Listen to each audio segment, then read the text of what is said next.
You didn't see that coming?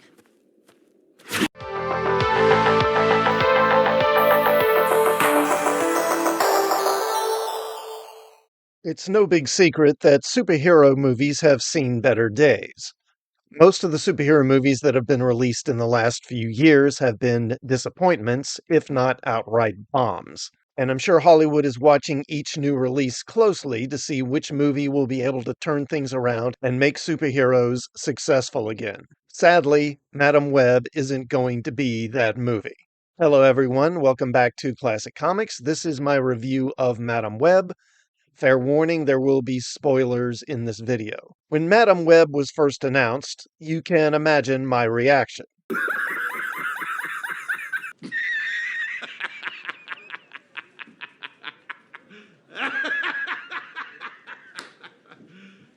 You serious?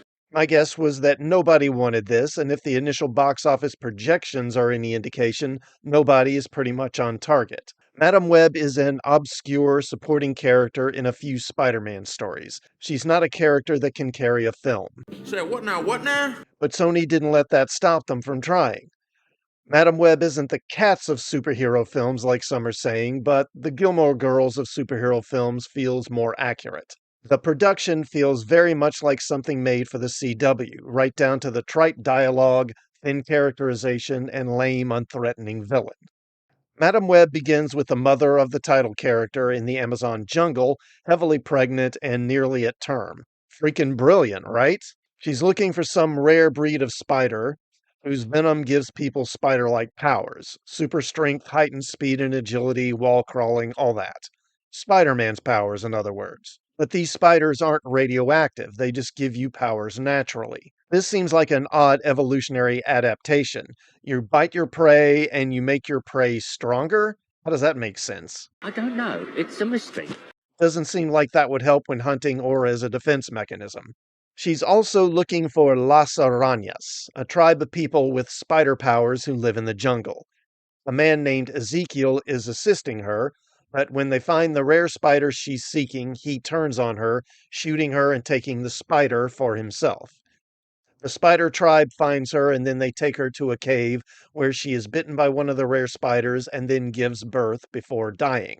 We then skip ahead about 30 years to 2005, and her daughter, Cassandra, played by Dakota Johnson, is an EMT in New York City. Her partner is Ben Parker, who will eventually become Peter Parker's uncle. She starts having prophetic visions and tries to prevent one of her co-workers from dying in a crash, but is unsuccessful.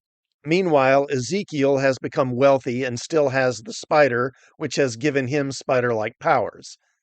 He's also having prophetic visions in which he sees 3 young women, also with spider powers, killing him.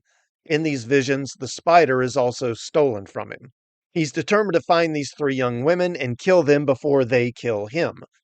To this end, he's hired a tech specialist who is using government surveillance tech to hack into street cameras and that sort of thing, trying to find these 3 girls. Cassandra gets on a subway on the way to the funeral of her coworker when she has a vision of Ezekiel killing these 3 girls who are all on the train as well, and Ezekiel chases him, but they get away. The middle act of the film is basically just the same sequence of events playing out over and over. Cassandra has a vision of Ezekiel attacking, he warns the girls, he shows up and attacks them, he fails to kill them, and they manage to escape. Then Cassandra dumps them somewhere and then goes off on her own to get more information before circling back to the girls again. The whole vision, warning, attack, escape sequence plays out a couple more times until she leaves the 3 girls with Ben and flies down to the Amazon to find out what her mother was looking for. She meets one of the spider tribe people who tells her about her mother's death, and she learns that her mother was searching in the Amazon because Cassandra was originally going to be born with myasthenia gravis, a rare autoimmune disorder that leads to a degeneration of the muscles. The bite that her mother received as she was giving birth prevented Cassandra from having the disorder. She then goes back to New York City and there's a showdown with Ezekiel and he tries to kill the 3 girls again, but they defeat him. However, during the battle, Cassandra falls into the water and nearly drowns. The girls save her, but she winds up blind and paraplegic. The movie ends with Cassandra having a vision of her and these 3 girls fighting crime together. So, yeah, this movie is a mess. The whole movie feels very disjointed to me, like the movie went through a lot of cuts or reshoots. For example, at the start, Ezekiel has this dream about the three girls, and in the vision, this rare spider he has been stolen. But then the spider angle gets completely dropped and is never mentioned again. I had the impression early on that the visions Ezekiel was having would become self fulfilling prophecies. Ezekiel would try to kill the girls before they develop powers and kill him, but by doing so, he would wind up actually causing them to develop powers through his actions. I assumed the spider would give them powers too. The trailers for this movie are very deceptive, though. The three girls never get powers in this movie.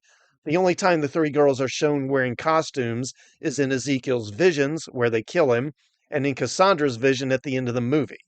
You see them in costume for maybe 30 seconds. What? The characters are all really thinly drawn. Only Cassandra herself really gets any significant development. The three girls are largely just character types: the brainy one, the rebellious one, the shy, awkward one. And the dialogue, which feels like angsty CW style feelings in hallways melodrama, doesn't help. It all adds up to a film that is kind of boring and dead on arrival. I'll give Madame Web a 4 out of 10, I guess. You can safely skip this one and save yourself 15 bucks. Let me know what you thought of Madame Web and my review in the comments, and please like this video and sub to the channel before you go, and check out some of my other videos while you're here, and I'll see you all next time. Thanks for watching.